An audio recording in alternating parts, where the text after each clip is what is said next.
I greet you all in Jesus' precious name. It's a great joy and delight to be standing here once again to preach the word of God.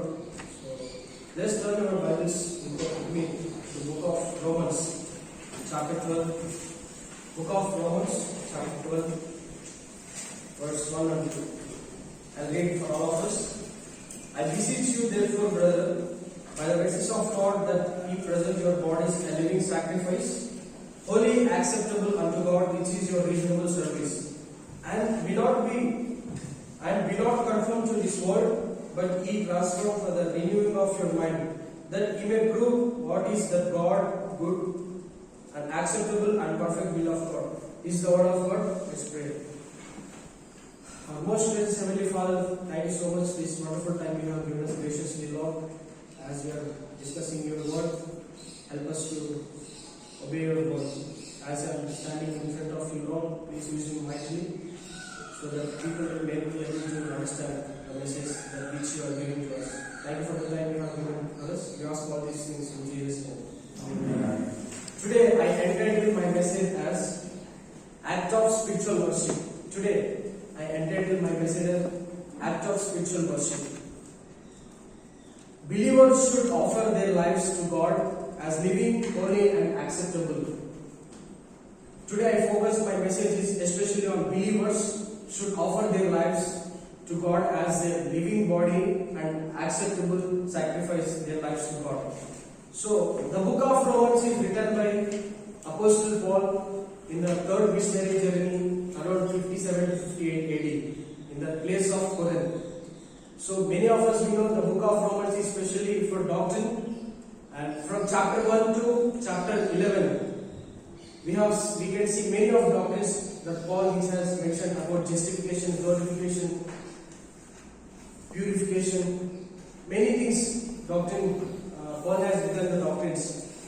When we see the major problems that Paul wants to solve in Romans, book of Romans, from when we see chapter 1 to chapter 11, three major problems has been facing in the church of Romans.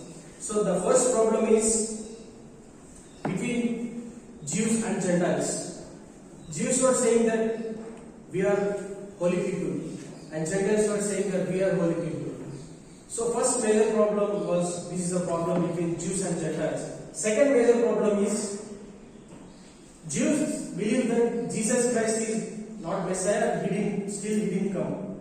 But Gentiles believe that Jesus already came and he is Messiah.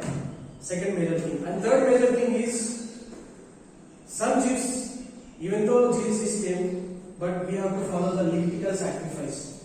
These are the main three major problems in the Roman church from chapter 1 to chapter 11. But when you see in the chapter 12, the words will start like this, therefore. So when you see the word therefore, it especially talks about from first chapter to 11 chapter what the everything doctrine has mentioned. But the word therefore connects with previous chapters. We have to see that particularly, therefore. So, in verse 1, I beseech you, therefore, brethren, by the mercies of God, that ye present your bodies a living sacrifice, holy, acceptable unto God, which is a reasonable service. So, this is the purpose of the book, the Paul, why he has written the book of Romans to the Roman church. And I want to give a small outline for the book of Romans. And from chapter 1 and 2 is written about sin. How sin entered in man's nature. And chapter 3 and from chapter 3 to chapter 5, it talks about salvation. How a person can be saved. And from chapter 6 to 8, it talks about sanctification. How a person will be holy, or how a person will be purified. Chapter 9 to chapter 11, it talks about sovereignty of God, about God's knowledge. And chapter 12 to chapter 16, it talks about how a believer should be. So, today I have entitled my message as Act of Spiritual Worship. So, in order to see our message, you will see first point, the body must be given to God. Verse 1. Brethren, by the mercies of God, that ye ye present your bodies a living sacrifice. Here Paul is saying that we must submit our bodies. How we have to submit our bodies? If you see in the normally those who are unbelieving Christians, if you see their lives, many of them were sacrificing some of the animals to their goddesses. Through that they are getting sanctification? No. Here what we have to observe is, Paul is saying that we have to submit our bodies living sacrifice.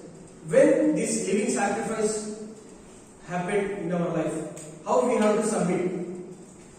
This will happen to the only born again Christians, especially for born again Christians. Today I am focusing my message for those who are born again Christians.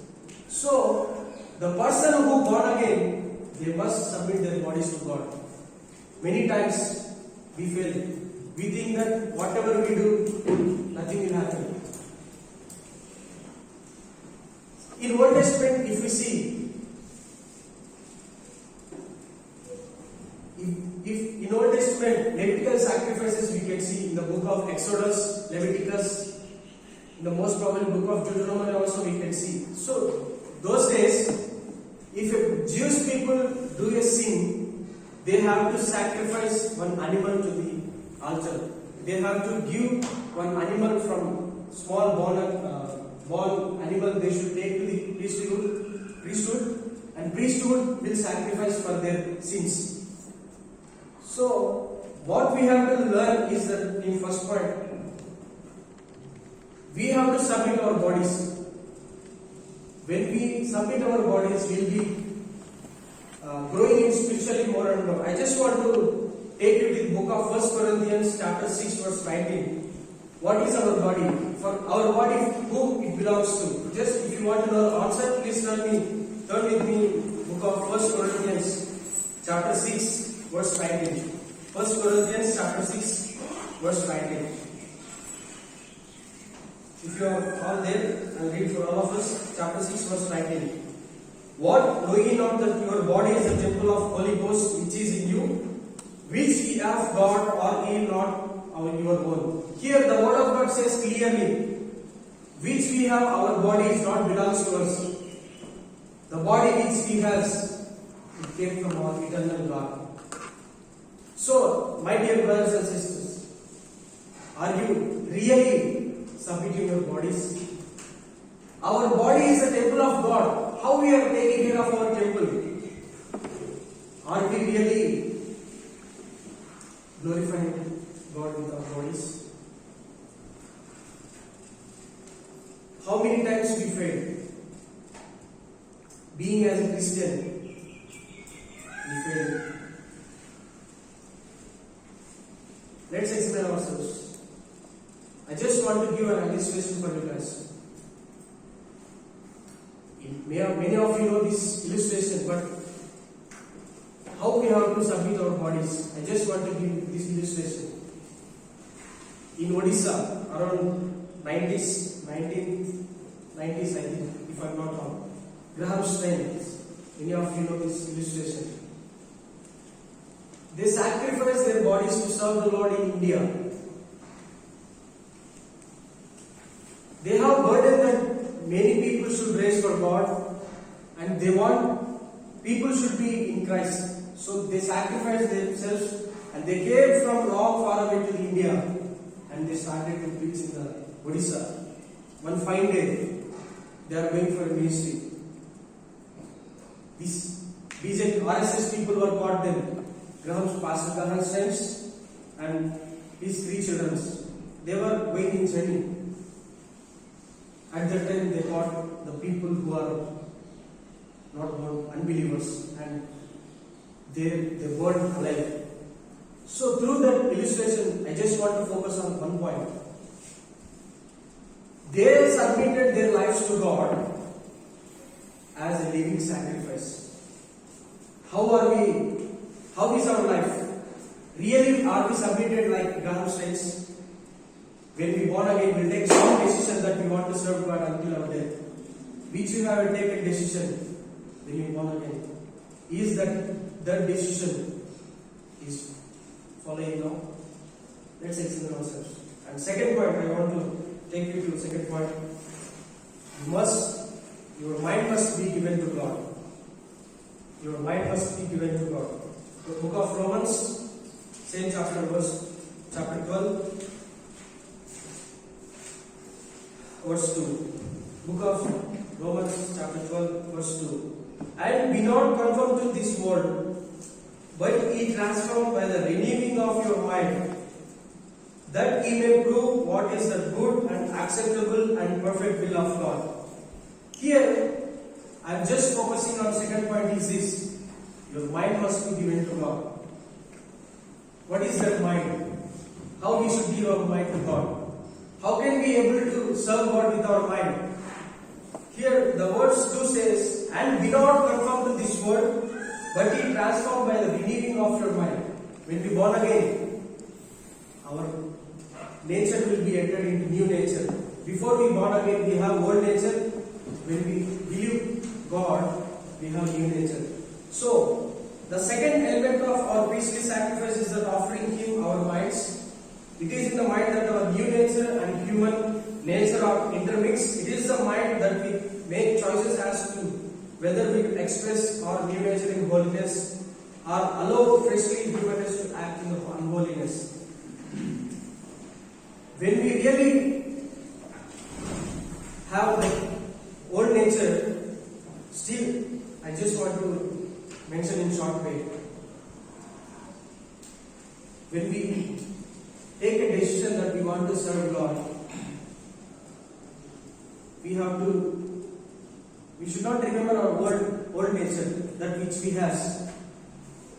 Right after you born again, you will have a new nature that will be in Christ. So, here I just want to focus that is this. When we give our minds to God, through our mind we can glorify God. And I think in book of Philippians or Colossians, exactly, I don't know, but there it says, if you have a mind like Christ, a person who really born again, he will have like how Jesus has mind. When you have that mind, you will have lovingness, kindness, short temper, everything will be gone. If you act like it, worship, act like Jesus, that He has a peace mind, we can glorify God. And I want to give an illustration. If you see a caterpillar, when it's like caterpillar, nobody wants to touch it because it is an insect. That is old nature.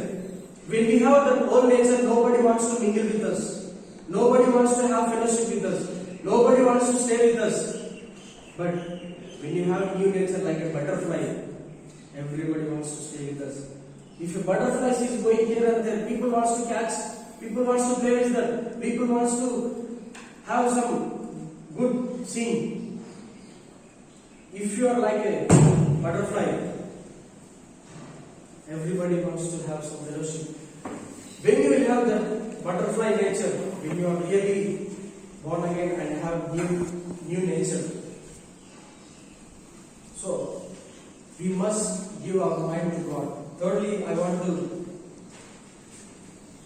take a point is this. Our will must be given to God. Our will must be given to God. Verse B. And be not conformed to this world, but ye transformed by the renewing of your mind, that ye may prove what is good and acceptable and perfect will of God. Here, I highlighted the point as our will must be given to God. Many times we think that whatever we think will move, we can do. The behind God is there. What He is leading us to do, we have to do that. Many times we fail. We will think that if I do, I'll be motivated. motivated. So when we give a chance to others to not to blame, we should not give others to blame ourselves. We have to obey the will of God. Before we come to Bible college, we have taken, I want to serve God. I want to be a pastor. I want to be a missionary. I want to be an evangelist. You have taken that decision, my dear friends. Are you really standing on that will which you have taken? If you are really taken that decision when you are coming before to college, you will follow that. Surely, I just want to encourage you this afternoon. Are you really obeying perfect will of God, which you have taken decision before? Are you taking? I just want to give an illustration of my life which I have faced before I came to Bible college. I am not thinking to serve as a pastor. I don't have any interest to serve God. When I was studying my 12th standard, after finishing my 12th standard, I have been traveling with this. While I am traveling, I don't know how to drive a car. On that day, without knowing I have driven. Suddenly, I hit the car which going opposite side, and again I hit the divider which is on the road. And if I go at least 100 feet, there is a junction, 4 ways, like in Veerapandi where we can see the 4 roads at a time. So suddenly the car started to move very fast. If that day God did not save me there, I am not alive here. I cannot stand here. I said to my parents, I don't want to serve God. I have a lot of hopes and lot of things to do secularly. But through that accident, I have learned. In jail, I have decided, Lord, whether I live or die, I will stand for you. I have took that decision right after that. When I came from home, that accident, I came to home, and after that, I just said to my parents, I just want to serve the Lord. The Lord's will upon me is to do His ministry.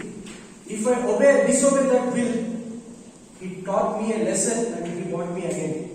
So I just want to encourage you this afternoon. If you are not obeying will of God, you will face many difficulties. If you obey will of God, surely God will bless us.